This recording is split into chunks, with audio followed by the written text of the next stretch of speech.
মহাবীৰ ৰেকৰ্ডৰ যিটো নিৰ্দেশ আহিছিলে গতিকে এইটো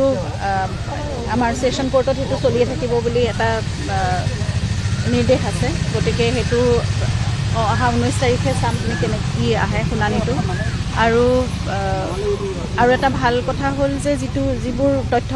তেওঁলোকে ছিংগাপুৰৰ পৰা অনাৰ কথাটো ডিফেন্স লয়াৰে খুব বেছি জোৰ দি আছিলে সেই কথাটো আজি নাকচ কৰিছে গতিকে অসম পুলিচে যিমানখিনি ইনভেষ্টিগেশ্যন তেওঁলোকে কৰি আহিছে ছিংগাপুৰত গৈ সেইখিনি নথিপত্ৰই তেওঁলোকে ইতিমধ্যে দাখিল কৰিছে আৰু সেইখিনি যদি তেওঁলোকে ফাৰ্ডাৰ চেক কৰিব বিচাৰে তেতিয়াহ'লে এটা দিন 11-12 তেনেকৈ কেইটামান ডেট দিছে সেইকেইদিনত 2টা বজাৰ পৰা 4টা বজাৰ ভিতৰত তেওঁলোকে চাই ল'ব পাৰিব আৰু তাৰ বাহিৰে নেগেটিভ কথাটো হ'ল শ্যামকানু মহন্তৰ একাউণ্ট ডিফ্ৰিজিঙৰ কথাটো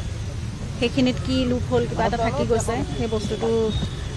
সেইটোৱে বেয়া হ'ল সেইটো আমি কোৰ্টে কৈছে বিএনএছৰ 107 বিধি উলংঘন হৈছে আৰু ক'ৰবাত প্ৰচিডিউৰেল লেপছ আছে যাৰ কাৰণে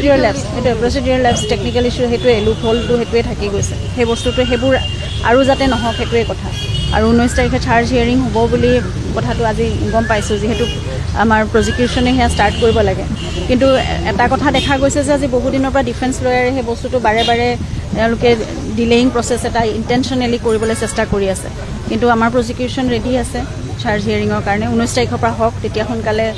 মানে অলপ ক্ষিপ্ৰতৰ হ'ব চাৰ্জ হিয়াৰিং হ'লে তাৰপিছত তেতিয়া মানে কেছটো আগবাঢ়িব আৰু অলপ সেইখিনি কথা মই নাজানো সেইটো মোক একো জনোৱা নাই মোক একো কৰা নাই আপুনি কি আশা কৰিছে কিমান দিনৰ ভিতৰত হ'বগৈ পাৰে মই সেইটো নাজানো মই এইবোৰ প্ৰচেছৰ কথাও মই নাজানো যিহেতু মই জানো যে এইটো হাইকোৰ্টত এপিল কৰিব লাগে আৰু এতিয়ালৈকে কৰা হৈছে নে নাই সেই ক্ষেত্ৰত আমাক জনোৱা হোৱা নাই যিমান সোনকালে হয় সিমান সোনকালে ভাল